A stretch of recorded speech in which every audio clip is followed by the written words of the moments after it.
নিয়ে জন্মেছিলেন তারা। প্রতিবেশীরা বলেছিল এ এক অভিশপ্ত জীবন। বাবা মাও কোনোদিন ভাবেননি জোড়া লাগানো দুই শিশু মণিমুক্তা আলাদা হয়ে স্বাভাবিকভাবে জীবনযাপন করতে পারবে। কিন্তু সেই ধারণাকে মিথ্যা প্রমাণ করে ইতিহাস সৃষ্টিকারী প্রথম অস্ত্রোপচারের মাধ্যমে জোড়া লাগানো শিশুর সফল পৃথকীকরণ হওয়া সেই যমজ দুই বোন মণিমুক্তা এখন শৈশবকে বিদায় জানিয়ে কৈশোরের উচ্ছলতায় মেতেছে। নানা প্রতিকূলতা পেরিয়ে দিনাজপুরের বীরগঞ্জের প্রত্যন্ত গ্রামে বেড়ে ওঠা মণিমুক্তা আজ 16 বছরে পা দিল। 22 অগস্ট নিজ বাড়িতে আনুষ্ঠানিকভাবে পালন করা হচ্ছে তাদের 16তম জন্মবার্ষিকী। মণিমুক্তার জন্মদিনে প্রতিবেশী ও বন্ধু বান্ধবদের দাওয়াত দেওয়া হয়েছে বলে জানিয়েছেন মণিমুক্তার বাবা। বর্তমানে স্থানীয় ঝাড়বাড়ি দ্বিমুখী উচ্চ বিদ্যালয়ের 9ম শ্রেণীতে পড়াশোনা করছেন তারা। প্রতিদিন বাড়ি হতে 3 কিলোমিটার বাইসাইকেল চালিয়ে একসাথে স্কুলে যায় দুই বোন। মণিমুক্তা ঝাড়বাড়ি উচ্চ বিদ্যালয়ের 9ম শ্রেণীর ছাত্রী, তার দুই বোন। আর তারা লেখাপড়া অত্যন্ত ভালো, নিয়মিত স্কুলে আসে, নিয়মিত পাঠদান গ্রহণ করে। তাদের বিভিন্ন পরীক্ষায় দেখা গেছে তারা ভালো ফলাফল করছে। সামনে আরও ভালো ফলাফল করবে বলে এটা আমরা আশা করছি।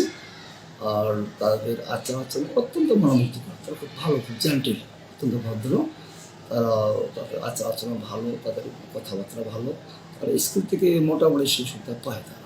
মণিমুক্তা সম্পর্কে মন্তব্য করলে তারা ভালো, ওভারঅল তারা ভালো, নিয়মিত স্কুলে আসে, প্রত্যেকটা ক্লাসে অ্যাটেন্ড করে এবং প্রশ্নের উত্তর আমার সাবজেক্টের সে ভালো করে। আমি যখনই তাকে যে কোনো বিষয়ে প্রশ্ন করতে গেছি সঠিক উত্তরটাই পেয়েছি। জোড়া লাগানো অবস্থায় মণিমুক্তার জন্মগ্রহণকে কেউ কেউ সৃষ্টিকর্তার অভিশাপ হিসেবে অপবাদ দিলেও বর্তমানে পড়াশোনার পাশাপাশি সাংস্কৃতিক কর্মকাণ্ডে মণিমুক্তার প্রতিভা পাল্টে দিয়েছে সকল মানুষের দৃষ্টিভঙ্গি। নৃত্য শেখার পাশাপাশি উপজেলার বিভিন্ন অনুষ্ঠানে অংশগ্রহণ করে বেশ সুনাম অর্জন করেছে দুই বোন।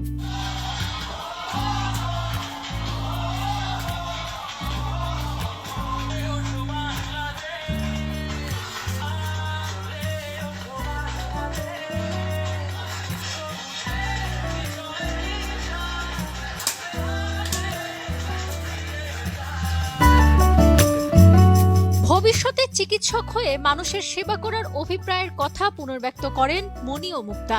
সংঘাতময় পরিস্থিতিতে সকলকে সহনশীল হওয়ার আকুতি জানিয়ে জন্মদিনের উৎসবে মণিমুক্তা নিজেদের অনুভূতি প্রকাশ করে জানান দেশ সকল ধর্ম এবং বর্ণের মানুষের। নমস্কার এবং আদাব, আমি মুক্তা পান।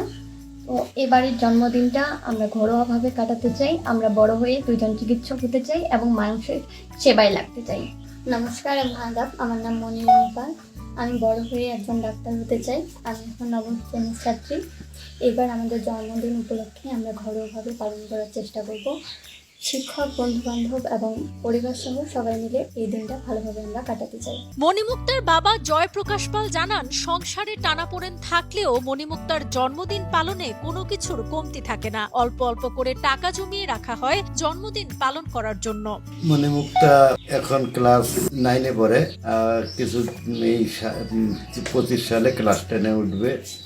তারা লেখাপড়ায় ভালো এবং আমরা অনেক চেষ্টা করতেছি ওদের ভালো লেখাপড়া করার জন্য। ওরা লেখাপড়া করে হয়তো কোনো বড় ধরনের কাজ করবে, মেডিকেল আর অন্য যেগুলো বড় ইয়াতে যাবে। আমরা মণিমুক্তাকে অনেক কষ্ট করে মানুষ করছি, অনেক করে। এখন ওরা 16 বছরে পা দিছে। এখন ওরা খুব ভালো, লেখাপড়া, খেলাধুলা, নাচ সবকিছুই করে। জয়প্রকাশ পালের স্ত্রী কৃষ্ণা রানী পালের গর্ভে 2009 সালের 22 অগস্ট পার্বতীপুর ল্যাম্ব হাসপাতালে সিজারিয়ান সেকশনে অস্ত্রোপচারের মাধ্যমে মণি এবং মুক্তা জোড়া লাগা অবস্থায় জন্ম নেয়। ওরা যখন হয় হাসপাতালে তখন তো অনেক এইরকম বাচ্চা কেউ দেখে নাই, সবাই দেখার জন্যে। আর আমরা তো একদম পাগল হয়ে গেছি যে এই বাচ্চা নিয়ে আমরা কি করব এখন। 2010 সালের 8 ফেব্রুয়ারি ঢাকা শিশু হাসপাতালে শিশু বিশেষজ্ঞ ডক্টর এআর খানের সফল অপারেশনের মাধ্যমে মণিমুক্তা ভিন্ন সত্তা লাভ করে, যার মাধ্যমে বাংলাদেশের চিকিৎসা বিজ্ঞানের সৃষ্টি হয় এক নতুন ইতিহাস। দিনাজপুর থেকে সোহেল আহমেদের পাঠানো তথ্যচিত্রে ডেস্ক রিপোর্ট সাবরিনা খান।